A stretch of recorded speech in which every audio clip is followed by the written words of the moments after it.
Assalamualaikum teman-teman, selamat berjumpa lagi dengan saya Abdul Rahman dan masih tetap di channel Abdul Rahman ya. Dan masih tetap juga mengupas tentang seputaran gangguan asam lambung dan sensitif psikosomatis. Nah, di sesi kali ini saya akan mencoba menjawab beberapa pertanyaan dari teman-teman ya. Tetapi di sini pertanyaannya itu sangat banyak sekali, jadi mohon maaf sekali bila ada pertanyaan dari teman-teman itu yang tidak terjawab teman-teman ya, karena durasinya nggak cukup ya kalau saya jawab semuanya ya teman-teman ya. Nah, bagi teman-teman yang merasa kemarin bertanya di kolom komentar, makanya tolong tonton videonya sampai habis, jangan di-skip biar kalian nanti mengerti, biar kalian nanti paham, dan ketika mengerti dan paham kalian bisa menanganinya dengan mudah. Nah itu teman-teman, makanya bagi teman-teman yang merasa berkomentar di kolom komentar di video yang kemarin, tolong tonton videonya sampai habis, jangan di-skip. Dan kemudian seperti biasa ya, bagi teman-teman yang baru bergabung, kalau seandainya kalian mau bertanya tentang seputaran gangguan asam lambung dan sensitif psikosomatis, alangkah baiknya kalian tonton dulu video-video saya sebelumnya, karena untuk seputaran gangguan asam lambung dan sensitif psikosomatis semuanya sudah saya share ya. Dari mulai cerita saya yang terkena gangguan asam lambung dan sensitif psikosomatis, kemudian merasakan 1001 macam sensasi yang sangat tidak nyaman, itu sudah di-share teman-teman ya. Dan kemudian bagaimana cara menangani setiap sensasi yang hadir, itu juga sudah di-share. Nah makanya biar lebih jelas, biar lebih detail, alangkah baiknya kalian tonton dulu video-video saya sebelumnya. Nah itu teman-teman ya. Dan kemudian bagi teman-teman yang baru bergabung juga, seperti biasa juga, kalau seandainya kalian belum subscribe channelnya, mohon videonya di-subscribe dulu, karena untuk subscribe itu tidak memerlukan biaya, tidak memerlukan pendaftaran. Jadi subscribe itu adalah hal yang sangat mudah sekali bagi teman-teman lakukan ya. Jadi teman-teman itu cukup memijit saja tulisan subscribe, biar kenapa? Jujur ya, biar videonya itu cepat berkembang dengan baik. Dan kalau seandainya videonya itu berkembang dengan baik, sudah barang tentu itu akan menambah semangat tersendiri buat saya untuk terus nge-share tentang seputaran gangguan asam lambung dan sensitif psikosomatis ini terhadap kalian. Kemudian yang lebih penting dan yang lebih utamanya, tekan juga tombol lonceng sama tombol like-nya ya, biar kalian itu dapat notifikasi atau pemberitahuan video saya yang terbaru. Karena saya itu akan terus nge-share tentang seputaran gangguan asam lambung dan sensitif psikosomatis ini terhadap kalian, dengan tujuan semoga saja videonya itu menjadi wasilah atau jalan keluar bagi kalian yang sedang mengalami gangguan asam lambung dan sensitif psikosomatis hingga membaik ya, apalagi sampai sembuh total. Amin ya robbal alamin. Ya minimal hanya memberikan motivasi saja, atau lebih minimalnya lagi hanya sekedar menemani kalian yang sekarang sedang merasakan ABCD-nya dari gangguan asam lambung dan sensitif psikosomatis. Nah itu teman-teman ya. Nah langsung saja teman-teman ya. Untuk orang-orang yang terkena gangguan asam lambung dan sensitif psikosomatis itu banyak sekali mengalami sensasi yang sangat tidak nyaman teman-teman ya. Makanya untuk orang-orang yang terkena gangguan asam lambung dan sensitif psikosomatis itu selalu bilang bahwa gangguan asam lambung dan sensitif psikosomatis sensasinya itu 1001 macam sensasi. Nah itu teman-teman ya, karena banyak sekali ya yang dirasakannya gitu teman-teman ya, dari ujung rambut sampai ujung kaki itu sensasinya selalu hadir teman-teman. Dan ketika hadir ya itu ya membuat kita tidak nyaman teman-teman, apalagi ketika anxiety disordernya itu masih tinggi teman-teman. Jadi ketika sensasinya hadir itu ya kadang pemikiran kita itu selalu kemana-mana. Wah ini jangan-jangan gangguan yang berbahaya, wah ini jangan-jangan mendekati kematian dan sebagainya. Nah itu teman-teman, makanya untuk orang-orang yang terkena gangguan asam lambung dan sensitif psikosomatis sangat wajar sekali ketika terkena gangguan asam lambung itu selalu bilang bahwa gangguan asam lambung dan sensitif psikosomatis itu adalah gangguan 1001 macam sensasi dan rasanya sangat tidak nyaman sekali. Nah itu teman-teman, tetapi perlu kalian ketahui untuk orang-orang yang terkena gangguan asam lambung dan sensitif psikosomatis, ketika kalian sekarang sedang mengalami berbagai macam sensasi, kalian harus yakin bahwa gangguan asam lambung dan sensitif psikosomatis itu tidak berbahaya, karena memang pada dasarnya tidak berbahaya teman-teman ya, hanya mengganggu saja. Mengganggu terhadap apa? Terhadap kualitas hidup kita itu menjadi kurang produktif teman-teman ya, hanya itu aja, that's it, hanya itu saja teman-teman ya. Tetapi kalau misalnya kalian banyak mengeluh juga, Pak itu rasanya memang tidak mengganggu ya, tetapi rasanya sangat tidak nyaman. Memang betul teman-teman ya, itu cuman rasanya saja, rasanya tidak nyaman, tetapi untuk bahaya tidak teman-teman ya. Nah itulah ciri khas dari gangguan asam lambung dan sensitif psikosomatis. Nah langsung saja teman-teman ya, pertanyaan atau komentar yang pertama itu dari ini, siapa ini? Dari Ninis Lumajang 9986. Lumajang Pak, makan udah enak tapi rasa takut nggak hilang-hilang. Itu untuk orang-orang yang terkena gangguan asam lambung dan sensitif psikosomatis, ada kalanya mengalami hal seperti itu teman-teman. Jadi ketika kita makan sudah nyaman tetapi ada sensasi yang hadir juga gitu teman-teman. Kadang kita selalu bingung teman-teman ya, apakah kita ini sudah sembuh atau belum. Nah itu teman-teman, sementara ketika kita makan kita mulai nyaman ya. Kita mulai nyaman, kita mulai bisa menikmati makanan-makanan yang dulu mungkin kita pantrang gitu teman-teman ya. Nah tetapi kenapa sensasi itu sering hadir culak-colek? Memang seperti itu teman-teman ya prosesnya, atau proses pemulihan dari gangguan asam lambung dan sensitif psikosomatis. Tetapi tidak apa-apa, untuk makannya lanjut saja, tetapi dengan catatan jangan sampai berlebihan teman-teman ya, karena ketika kita berlebihan terhadap sesuatu hal itu nggak bagus juga gitu teman-teman. Jangankan kalian yang sekarang sedang proses pemulihan gitu teman-teman, tetapi untuk orang-orang yang normal saja ketika berlebihan itu ya jelek juga gitu teman-teman. Nah makanya dulu itu orang-orang yang normal ketika belum terkena gangguan asam lambung dan sensitif psikosomatis biasanya itu berantakan ya. Pantrangan-pantrangannya berlebihan, mungkin dari sambal, pedas, cuka, asam kayak macam begitu, alkohol itu mungkin ya berlebihan, sehingga ketika makanan tidak sehat itu dikonsumsinya secara berlebihan ya pasti kita itu bisa terkena gangguan pencernaan. Nah itu teman-teman, ditambah lagi ketika sensasi hadir seperti mau mati. Nah itu jadi trauma juga gitu teman-teman, sehingga menimbulkan anxiety disorder. Nah itu teman-teman, makanya pahami saja ke sana. Jadi untuk orang-orang yang terkena gangguan asam lambung dan sensitif psikosomatis, ketika sekarang makan sudah nikmat, sudah nyaman teman-teman, tetapi kalau misalkan ada sensasi yang hadir culak-colek nggak apa-apa, itu wajar gitu teman-teman, karena proses pemulihannya seperti itu. Lanjut saja makannya, tapi dengan catatan jangan berlebihan. Tetapi kalau misalkan kalian takut juga mengkonsumsi makanan-makanan, kalian harus percaya bahwa kebutuhan untuk tubuh kita itu harus dari berbagai macam vitamin dan gizi, dan kebetulan berbagai macam vitamin dan gizi itu adanya dari berbagai makanan juga gitu teman-teman ya. Nah makanya kalian jangan takut untuk mengkonsumsi makanan ini itu, kecuali berlebihan teman-teman ya, jangan sampai berlebihan biar kalian itu tidak apa ya, pencernaannya itu biar cepat membaik. Nah itu teman-teman ya. Kemudian pertanyaan selanjutnya dari siapa ini? Dari user Kio7 jadi 7WP 7BM9Z. Cara naikkan berat badan bagi yang terkena gangguan asam, Pak, bagaimana? Untuk orang-orang yang terkena gangguan asam lambung dan sensitif psikosomatis biasanya, tetapi ini tidak semua orang sama ya. Biasanya untuk orang-orang yang terkena gangguan asam lambung dan sensitif psikosomatis, BB itu menjadi turun drastis teman-teman, termasuk saya dulu gitu teman-teman ya. Dari berapa ya, berat badan itu sangat tinggi ya. Tetapi saat terkena gangguan asam, berat badan itu hilang teman-teman ya, hanya tinggal apa ya, kayak macam tulang dibungkus sama kulit. Nah itu teman-teman. Tetapi ada juga orang-orang yang terkena gangguan asam lambung dan sensitif psikosomatis, BB-nya itu tetap teman-teman. Tetapi ada juga sebagian orang itu yang terkena gangguan asam itu BB malah tambah naik teman-teman ya. Nah itu, tetapi bagi teman-teman yang sekarang sedang terkena gangguan asam lambung dan sensitif psikosomatis, kemudian BB-nya itu tidak terganggu, bersyukur saja.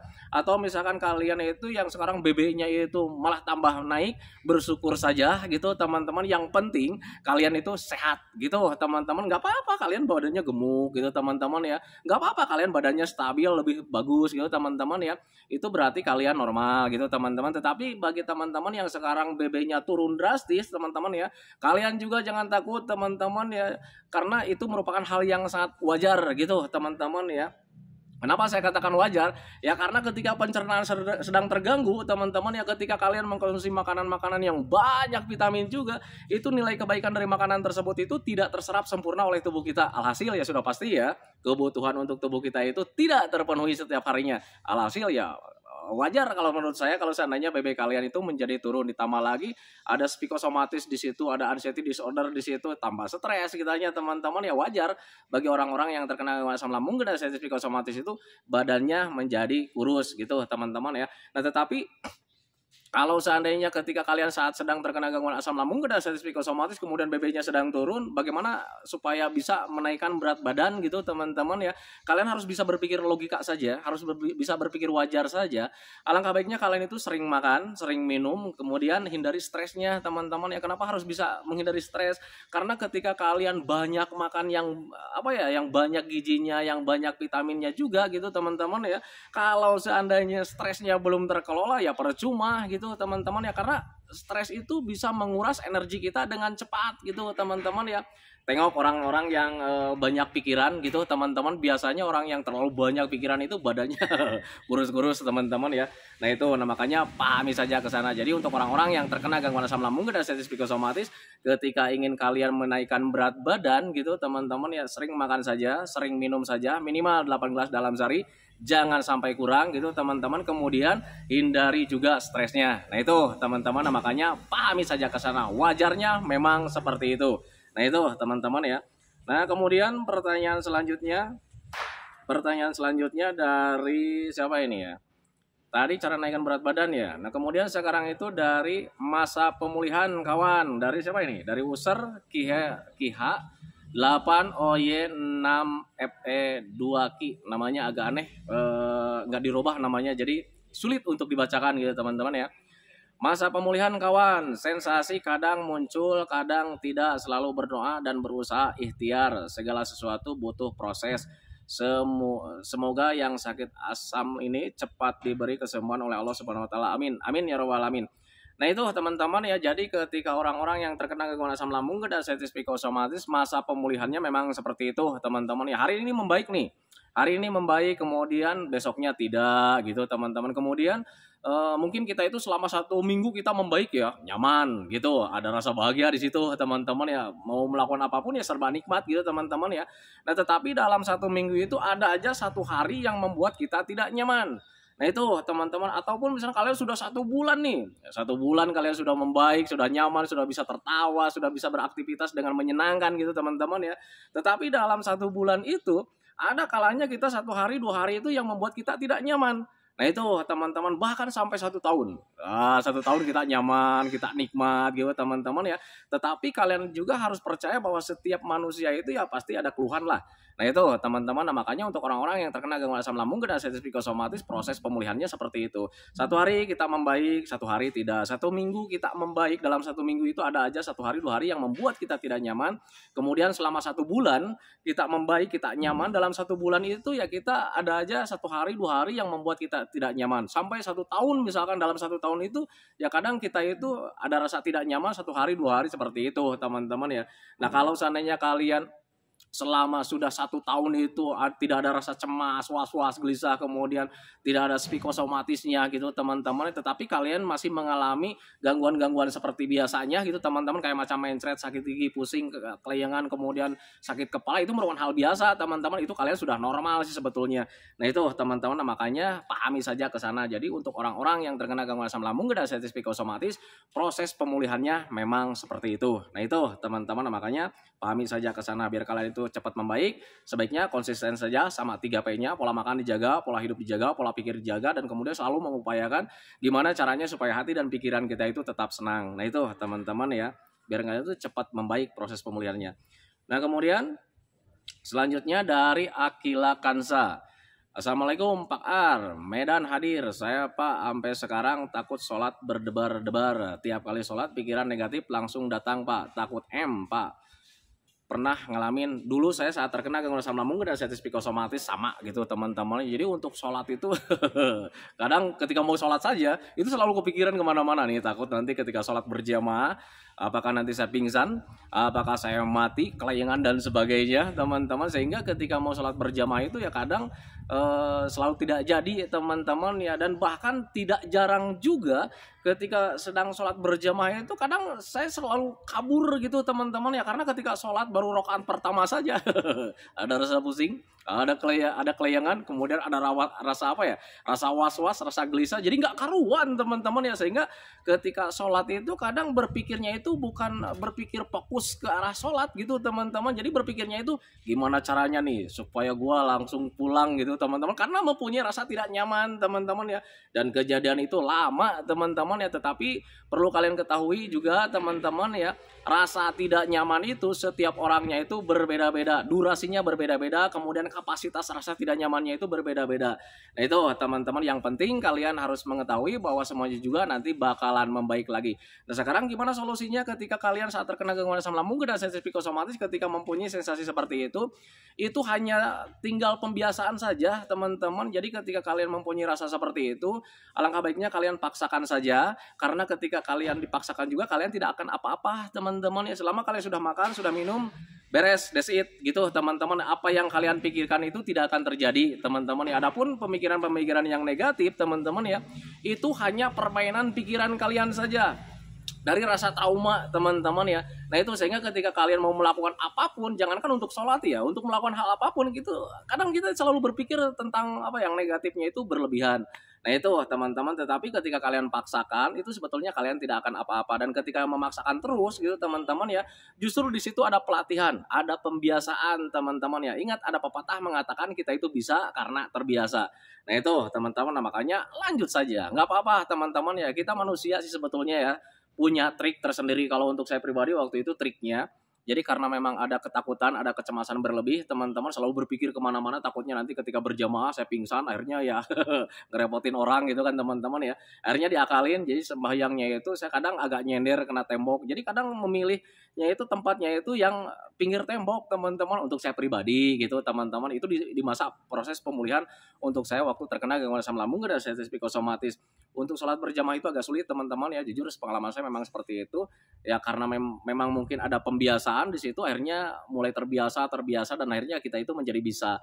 Nah itu teman-teman, makanya untuk teman-teman biasakan dari mulai sekarang. Ingat, ada pepatah mengatakan bahwa kita itu bisa karena terbiasa. Lanjut gitu teman-teman ya, jangan pantang menyerah. Nah kemudian selanjutnya dari siapa ini ya? Dari Nela Miswa 9066. Pak, cerita dong separah apa badan oleng yang pernah Bapak alami. Untuk kelayangan, untuk oleng rata-rata hampir semua sama mengalami gangguan asam lambung dan sensitif psikosomatis, kemudian mengalami sensasi kayak macam oleng kelayangan seperti itu. Untuk oleng saya itu samalah dengan kalian ya, dengan banyak orangnya juga gitu teman-teman. Jadi ketika jalan itu seperti kelayangan, kemudian kalau misalnya badannya itu agak miring ke kanan, kita itu seolah-olah kita itu mau jatuh ke arah kanan. Nah itu teman-teman, tetapi kalau misalnya kita itu seolah-olah badannya agak miring ke sebelah kiri, seolah-olah kita itu mau roboh ke sebelah kiri. Nah itu teman-teman, itu kelayangan yang saya alami dulu gitu saat terkena gangguan asam lambung dan sensitif psikosomatis. Kemudian ada juga sensasi ketika masa-masa saat di pemulihan itu seperti ada gempa teman-teman, padahal itu bukan gempa teman-teman ya. Jadi kadang ketika duduk ngobrol kayak macam begini, tiba-tiba seperti oleng kayak macam gempa. Nah itu teman-teman, dan itu sebetulnya dari keseimbangan tubuh yang terganggu teman-teman ya. Dan kembali lagi ya, keseimbangan tubuh terganggu itu bisa karena ya memang kebutuhan untuk tubuh kita itu tidak terpenuhi setiap harinya gitu teman-teman ya. Tidak terpenuhi setiap harinya mungkin bisa saja karena memang pencernaan kita belum membaik, atau misalkan bisa saja ada stresnya yang belum terkelola gitu teman-teman. Kalau seandainya dari pencernaan ya wajar sih sebetulnya teman-teman ya, karena ketika pencernaan belum membaik, ketika kalian mengkonsumsi makanan yang banyak vitamin juga, nilai kebaikan dari makanan tersebut itu ya tidak terserap sempurna oleh tubuh kita. Alhasil ya sudah pasti ya kebutuhan untuk tubuh kita itu tidak terpenuhi, sudah pasti juga keseimbangan tubuh kita itu terganggu gitu teman-teman. Kemudian bisa karena stres juga, ketika stres atau terlalu banyak pikiran itu ya bisa menguras energi kita dengan cepat. Alhasil kebutuhan untuk tubuh itu tidak terpenuhi setiap harinya, sudah pasti juga keseimbangan tubuh itu terganggu gitu teman-teman. Jadi kayak macam gempa-gempa nggak jelas gitu teman-teman. Dan kisah mengalami gempa itu sudah saya ceritakan teman-teman, dan itu sebetulnya komedi ya. Agak bodoh juga gitu, ketika seperti ada gempa, lari keluar, orang lain pada diem nyantai, ketika saya teriak gempa nggak ada. Nah itu teman-teman, tidak ada gempa. Dan kebetulan ketika ada gempa beneran, orang lain semua keluar gempa karena mungkin sudah terbiasa merasakan sensasi seperti itu. Akhirnya kita nyantai, wah ini paling juga sensasi, padahal itu gempa beneran. Nah itu teman-teman ya, itulah gangguan asam lambung dan sensitif psikosomatis. Nah itu teman-teman, makanya pahami saja ke sana. Jadi untuk sering mengalami kelayangan itu, kalian harus sering makan, sering minum, minimal 8 gelas dalam sehari, kemudian hindari stres, biar kebutuhan untuk tubuhnya itu tetap terpenuhi setiap harinya. Nah itu teman-teman ya. Kemudian selanjutnya dari siapa ini ya, sebentar. Aduh ini dikunci nih HP-nya nih, jadi harus selalu buka kuncinya ya. Nah kemudian dari siapa ini, Robert Edward Gangguan organik apa fungsional yang Bapak waktu itu? Mohon jawab Pak Abdurrahman, biar saya puas Pak, saya selalu nanyain ini. Alangkah susahnya Bapak jawab ini Pak.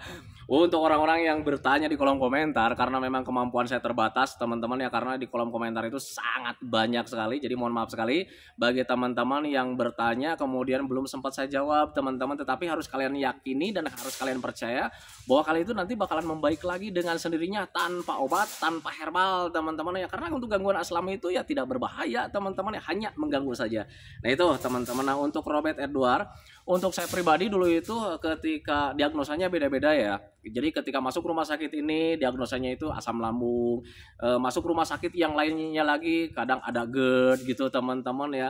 Masuk rumah sakit yang lain lagi cuman mah gitu kan teman-teman ya. Masuk rumah sakit yang lain lagi dikatakan dispepsia, dan untuk dispepsia itu tidak dijelaskan di situ apakah dispepsia fungsional atau organik teman-teman. Tetapi yang saya rasakan gitu teman-teman, kalau seandainya organik, saya pernah BAB darah gitu teman-teman, saya pernah BAB warna hitam teman-teman ya, kemudian saya juga pernah sakit terasa melilit gitu teman-teman. Tetapi kalau misalnya di fungsional gitu teman-teman ya, saya pernah merasakan ulu hati terasa tidak nyaman gitu teman-teman, kemudian saya pernah merasakan was-was, cemas dan sebagainya teman-teman ya.